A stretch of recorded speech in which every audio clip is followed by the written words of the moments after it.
دخلت العذراء إلى الهيكل، ودخل الهيكل إلى العذراء، وصارت هيكلا جديدا.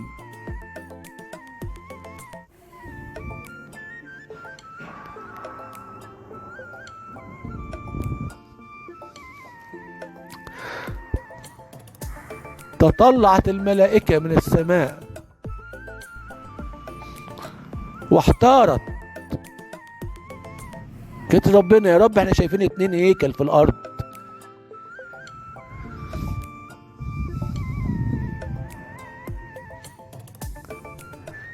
شايفين هيكل سليمان وشايفين هيكل جميل، ألعل هذا ما قاله حجاي أن مجد هذا البيت الأخير أعظم من مجد البيت الأول؟ هيكل سليمان بكل جماله وجلاله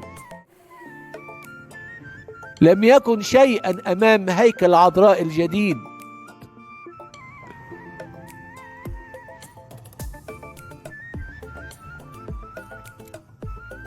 الملائكة اندهشت وقالت ما هذا الهيكل اللحمي،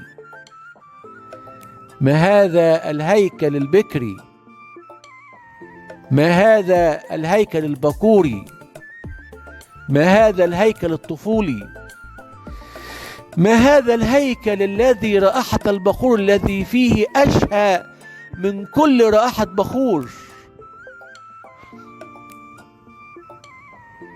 إنها العذراء مريم،